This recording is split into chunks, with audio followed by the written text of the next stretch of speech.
पालमपुर गांव में रहने वाली करुणा की शादी को लगभग 8 साल ही हुए थे जब उसका पति उसे और उसके दोनों बच्चों को छोड़कर इस दुनिया से चला गया।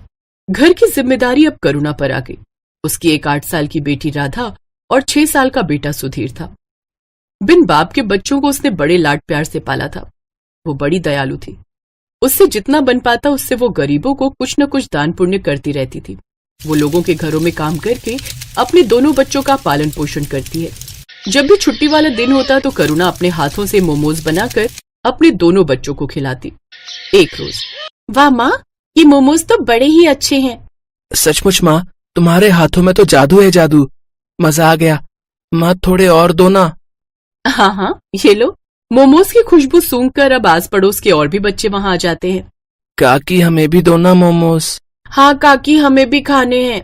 अच्छा तो तुम दोनों यहाँ बैठ जाओ, मैं अभी तुम दोनों को मोमोज देती हूँ। करुणा ने उन दोनों बच्चों को भी मोमोज दिए। वो बच्चे भी स्वादिष्ट मोमोज खाकर बहुत खुश हुए। फिर राधा बोली, माँ आप तो अपनी मोमोज की दुकान ही खोल लो, देखना खूब बिक्री होगी और थोड़ी दाम कम रखना तो देखना खूब सारे लोग आएंगे खाने। बच्चों की वही बात करुणा को जंच गई और उसने हवेली का काम छोड़कर एक ठेला खरीद लिया और उसमें मोमोज बनाकर बेचने लगी। उसने सिर्फ 20 रुपए के हिसाब से मोमोज बेचना शुरू कर दिया, जिससे उसे अच्छी खासी बिक्री होने लगी। अब उसने दोनों बच्चों को अच्छे स्कूल में पढ़ने डाल दिया। अब करुणा की मोमोज से अच्छी कमाई होने लगी। ऐसे ही वक्त गुजरा। करुणा बूढ़ी हो गई। राधा ने कॉलेज की पढ़ाई पूरी कर ली। अब वो शहर में एक अच्छी नौकरी पर लग गई। करुणा को लगा कि अब उसके अच्छे दिन शुरू होंगे, लेकिन राधा को अपने ही ऑफिस में काम करने वाले लड़के मिहिर से प्यार हो गया और 2 महीने के अंदर ही सबकी रजामंदी से उनकी शादी हो गई। शादी के बाद वो दोनों विदेश में नौकरी करने चले गए और वहीं जाकर बस गए। कुछ समय बाद सुधीर ने भी कॉलेज की पढ़ाई खत्म कर ली। जल्दी लौटना बेटा, ये बूढ़ी अब यहाँ अकेली रह गई। क्या माँ, पहले जाने तो दो, पहले ही टोक दिया। अब सुधीर भी शहर चला गया और करुणा गांव में ही रहकर मोमोज बेचने लगी। लेकिन वक्त के साथ और भी दुकानें खुल गई जिसमें नए नए तरह से मोमोज बनाकर बेचने लगे, जिस कारण अब उसकी दुकान इतनी नहीं चलती। उधर शहर में सुधीर की अच्छी नौकरी लग गई और वो वहीं के ऐशो आराम में खो गया और अपनी माँ को भूल गया। कुछ समय बाद उसने वहीं एक लड़की से शादी भी कर ली और उसके साथ वो वहीं बस गया। करुणा के दोनों बच्चे उससे दूर अपनी अलग दुनिया बसा कर बस गए। बूढ़ी करुणा का काम अब ठीक से नहीं चल रहा था। एक रोज, करुणा बहुत धार्मिक स्वभाव की थी। वो हर रोज गणेश जी के मंदिर में जल चढ़ाने जाती थी और प्रार्थना किया करती थी, हे भगवान, इस अभागन पर दया दृष्टि डालो। जीवन बहुत कठिन हो गया है। लोगों से उधार लेकर मैंने अपने बेटे को पढ़ाया और अब वो मुझसे मिलने भी नहीं आता। मेरे पति के गुजर जाने के बाद उनकी दुकान चलाना मुश्किल हो गया है। कोई काम करने वाला नहीं है और अब इस बूढ़ी से इतना काम भी नहीं हो पाता। हे प्रभु दया करो। ये बोलकर करुणा वहां से चली जाती है। करुणा निराश मन के साथ दुकान पर बैठी होती है। तभी करुणा के पास 2 जुड़वा बच्चे आते हैं। दोनों की उम्र 16 साल थी। वो आकर करुणा से कहते हैं, मैया, हम दोनों भाइयों के पास कोई घर नहीं है, क्या आप हमको अपने साथ रखेंगी? हम इसके बदले आपका सारा काम करेंगे। बेटा, मैं खुद परेशान हूँ, मैं तुम्हें अपने साथ कैसे रख सकती हूँ? मैया, हम आपका सारा काम करेंगे, बस आप हमें अपने साथ रख लीजिए। ठीक है। करुणा को उन दोनों जुड़वा बच्चों पर दया आ जाती है और वो दोनों को अपने साथ रख लेती है। भगवान ने इस बार करुणा की पुकार सुन ली। वो दोनों भगवान के भेजे हुए दूत थे जिनको भगवान ने करुणा की मदद के लिए करुणा के पास भेजा था। करुणा मोमोज का सामान बना रही होती है। माँ जी, ये काम आप हमें दे दीजिए, मोमोज हम बना लेंगे, आप जाकर आराम कीजिए। करुणा रसोई घर से बाहर आ जाती है। वो दोनों बच्चे उसके बाद गेट लगा देते हैं। थोड़ी देर बाद गेट खुलता है। करुणा देखती है कि सारे मोमोज बहुत अच्छे से तैयार हो गए हैं। करुणा ये देखकर बहुत खुश होती है। अरे वाह, तुम दोनों ने तो बहुत अच्छा काम किया है। फिर करुणा उन दोनों बच्चों के साथ अपनी मोमोज की दुकान खोलती है और मोमोज बेचने लगती है। आइए आइए, स्वादिष्ट और मजेदार मोमोज खाइए और अपने घर भी ले जाइए। आइए आइए। आज करुणा के मोमोज में से ऐसी खुशबू आ रही थी जैसी कभी नहीं आई। पूरे बाजार के लोग मोमोज की खुशबू से आकर्षित होकर करुणा की दुकान पर आने लगे और देखते ही देखते करुणा की दुकान पर भीड़ लग जाती है। अरे एक प्लेट मोमोज देना, मुझे भी दे दो एक प्लेट। अरे वाह वाह वाह, इतने स्वादिष्ट मोमोज तो मैंने आज तक कभी नहीं खाए। आहा, वाह वाह वाह वाह वाह। करुणा लोगों की ये सारी बातें सुनकर काफी खुश होती है। देखते ही देखते उसके सारे मोमोज बिक जाते हैं। आज तो बहुत अच्छी कमाई हो गई।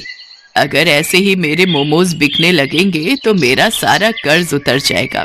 दोनों बच्चे अब करुणा को कोई काम नहीं करने देते। दोनों मोमोज बनाते और करुणा के साथ उन्हें बेचने भी जाते।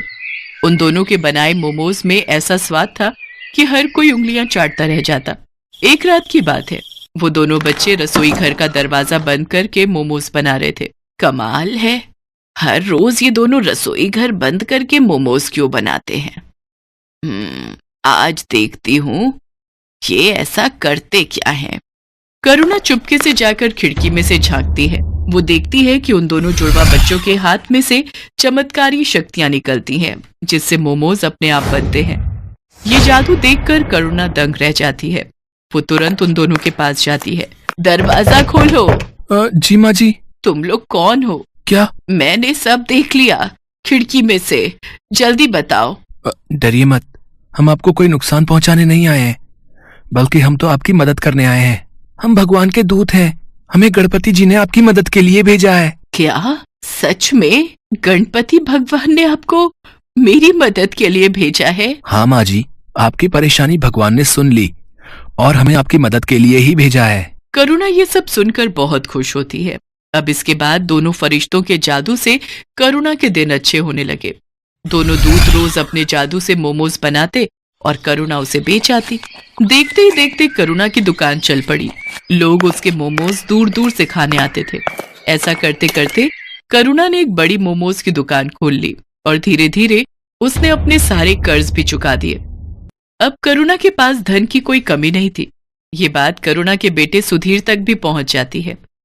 इधर सुधीर की नौकरी भी जा चुकी थी, इसलिए एक दिन करुणा का बेटा सुधीर अपनी बीवी के साथ वापस आ जाता है। माँ प्रणाम, देखो मैं आ गया। अरे सुधीर बेटा, तू आ गया। तुझे देखने के लिए तो ये आंखें तरस गई थी। हाँ माँ, मुझे आपकी बहुत याद आ रही थी। मुझे आप माफ कर दो, मैं पागल हो गया था जो आपसे मिलने नहीं आ रहा था। मेरी मति मारी गई थी, लेकिन अब मैं आ गया हूँ। अब आपको कोई परेशानी नहीं होगी। माँ ये देख, ये तेरी बहू है मीरा। नमस्ते मम्मी जी, हमें माफ कर दीजिए। बेटा, मैंने तुमको माफ तो तभी कर दिया जब तुम मेरी आंखों के आगे आए। आज भगवान ने मुझे सारी खुशियां दे दी। अब मुझे कुछ नहीं चाहिए। चलो अब तुम घर में। क्या हुआ? तिजोरी की चाबी मिली? हाँ ये रही। अब फटाफट इस बुढ़िया के सारे पैसे निकालो और चलो निकलते हैं यहाँ से। हाँ चलो। मीरा और सुधीर चुपके से जाकर तिजोरी खोलते हैं और वो तिजोरी में से सारा पैसा निकालकर अपने बैग में भर लेते हैं और वहां से भाग जाते हैं। भागते भागते वो गांव से बाहर निकल जाते हैं। तब वो थक कर एक जगह आराम करने के लिए बैठते हैं। इतना सारा पैसा मैंने पहली बार देखा है। अब जरा बैग खोलकर दिखाओ तो, इसे जी भर कर देख तो लूं मैं। सुधीर जैसे ही पैसों का बैग खोलता है वो देखता है कि उसमें बस राख है। दोनों फरिश्तों के जादू से वो सारे पैसे राख में बदल गए थे। वो दोनों ये देखकर दंग रह जाते हैं। वो दोनों राख को टटोल टटोल कर देखते हैं, पर पैसों का नामो निशान नहीं होता। अरे पैसे कहाँ गए? यहीं तो रखे थे। हाँ, पैसे कहाँ गए समझ नहीं आ रहा है। तभी वहाँ पर दोनों जुड़वा बच्चे आ जाते हैं और वो दोनों सुधीर और मीरा पर जोर जोर से हंसने लगते हैं। अरे मूर्खो, कुछ नहीं मिलेगा उसमें। तुम्हारे मन में जब कालिक भरी है तो उसमें भी कालिक ही होगी ना। कैसी संतान है तू, अपनी माँ को लूटना चाहता है। तेरी माँ ने तेरे लिए इतना सब किया। ये जो मिला है ना तेरे को, ये तेरे कर्मों का फल है। और बिना माँ के तेरा जीवन भी इस राख के जैसा है, किसी भी कीमत का नहीं। अभी भी समय है, सुधर जा और जाकर अपनी माँ से माफी मांग ले। आप दोनों ने हमारी आंखें खोल दी। हम लोभ में अंधे हो गए थे। हम अब से ऐसी गलती नहीं करेंगे, हमें माफ कर दो। फिर मीरा और सुधीर अपनी माँ के पास वापस चले जाते हैं और उसे सब सच बताकर माफी मांग लेते हैं। करुणा भी उनको माफ कर देती है। मैं तुम्हारा शुक्रिया कैसे करूं समझ नहीं आ रहा है। तुमने मेरी इतनी मदद की, इसके लिए धन्यवाद। अब मुझे सब कुछ मिल गया है, मेरा बेटा, मेरी बहू, सब। इसकी कोई जरूरत नहीं है माता, हमने कुछ नहीं किया। ये सब कुछ भगवान ने कराया है। अब आपका जीवन अच्छा हो गया है, तो अब हमारा भी यहां से जाने का समय आ गया है।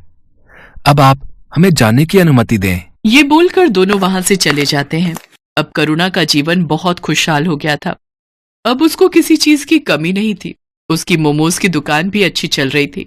अब वो अपने बेटे और बहू के साथ अपना बाकी का जीवन खुशी खुशी बिताने लगती है।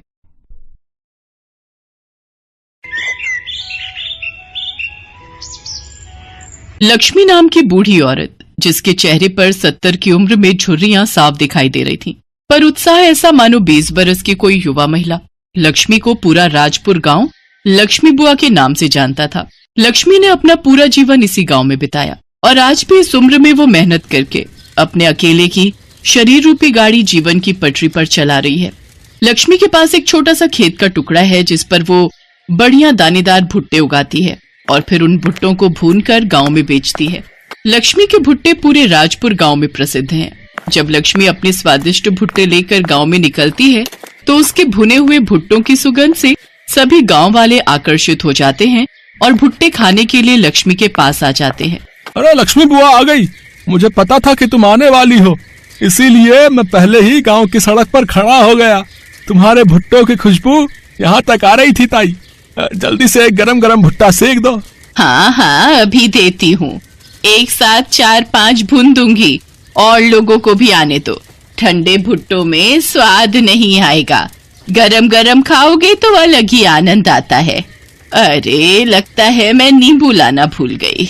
ओहो, अब क्या करूं? तभी एक छोटा सा बच्चा जिसका नाम राजू था वो दौड़ता हुआ आता है। उसके हाथ में एक थैली थी। लक्ष्मी बुआ, ये लो नींबू। मुझे पता था आप घर पर भूल आए होंगे, मैं ले आया। अरे मेरा बच्चा, ओले मेरा लाल, तू मेरा कितना ख्याल रखता है।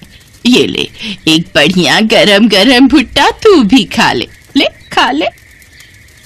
लक्ष्मी इस दुनिया में बिल्कुल अकेली थी। राजू नाम का वो बच्चा लक्ष्मी के पड़ोस में ही रहता था। वो लक्ष्मी से बिल्कुल दादी की तरह प्यार करता था। लक्ष्मी भी राजू को बहुत प्यार करती थी। एक दिन लक्ष्मी को पता चला कि राजू का परिवार शहर में शिफ्ट हो रहा है, तो उसे राजू के बिछड़ने का बहुत दुख हुआ। लक्ष्मी बुआ, तुम भी मेरे साथ शहर चलो ना। मैं चला गया तो तुम्हें नींबू कौन ला कर देगा? तुम तो रोजाना ही घर पे भूल आती हो। राजू मेरे बच्चे, मैं तुझे बहुत याद करूंगी। मैं तेरे साथ नहीं जा सकती बेटा, पर तू मुझे बहुत याद आएगा। तू मुझे मिलने आना, आएगा ना? हाँ लक्ष्मी बुआ, मैं तुम्हें मिलने जरूर आऊंगा। और फिर राजू अपने परिवार के साथ शहर चला गया। राजू के जाने के बाद लक्ष्मी को उसकी बहुत याद आती थी। जब वो भुट्टे का टोकरा लेकर घर से निकलती तो उसकी नजर नींबू की थैली पर जाती तो उसकी आंखों में आंसू आ जाते। वो नींबुओं की थैली अपनी टोकरी में रखती और राजू को खूब याद करती। लक्ष्मी बुआ, 2 भुट्टे दे दो। अरे आज तो तुम नींबू लेकर आई हो। अच्छा, वो राजू जो चला गया, वैसे वो कौन सा सगा पोता था तुम्हारा? एक ना एक दिन तो उसे जाना ही था। भले ही वो मेरा सगा पोता नहीं था, पर मुझे बहुत प्यारा था। उसके होने के एहसास से मुझे पोते की कमी महसूस नहीं होती थी। और एक बात ध्यान रखना, कुछ रिश्ते खून के नहीं होते, कुछ रिश्ते दिल से जुड़े होते हैं। हो सकता है राजू भी मुझे उतना ही याद करता हो जितना मैं उसे याद करती हूँ। लक्ष्मी की आंखों में एक बार फिर आंसू आ गए।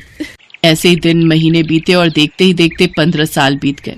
लक्ष्मी रोजाना की तरह अपने भुट्टे बेचने गांव में निकली तो आज थोड़ा जल्दी में वो नींबू लाना भूल गई। अरे आज तो मैं नींबू की थैली घर पर ही भूल आई। अरे लक्ष्मी बुआ, नींबू के बिना भुट्टे का मजा नहीं आएगा। वैसे ये देखकर तो मुझे वो याद आ गया, जब तुम नींबू घर पर भूल आती थी तो वो छोटा सा राजू तुम्हारी थैली पकड़ता हुआ आ जाता था। हाँ मोहन, तू ठीक कह रहा है, पर राजू तो शहर में है। अब तो वो बहुत बड़ा हो गया होगा। आज तुम्हारी बातें सुनकर मुझे भी उसकी बहुत याद आ रही है। जैसे ही लक्ष्मी अपनी बूढ़ी आंखों से आंसू पोंछने लगती है, उसके सामने नींबू की थैली लिए एक बहुत ही सुंदर लंबा चौड़ा कद का लड़का खड़ा होता है। लक्ष्मी बुआ, आज तुम फिर अपनी थैली घर पर भूल आई ना? अगर मैं न लाता तो? कौन? राजू? लक्ष्मी बुआ, तुमने मुझे पहचान लिया? हाँ, मैं वही तुम्हारा बचपन का छोटा सा राजू। देखो अब मैं कितना बड़ा हो गया हूँ। राजू, मेरे बच्चे, मेरे लाल, तू कितना बड़ा हो गया। तू कब आया? सुबह ही तो आया और आते ही तुमसे मिलने घर गया, पर पता चला कि तुम तो भुट्टे बेचने निकल गई हो, इसलिए तुम्हारी थैली घर पर देखी तो वो मैं ले आया।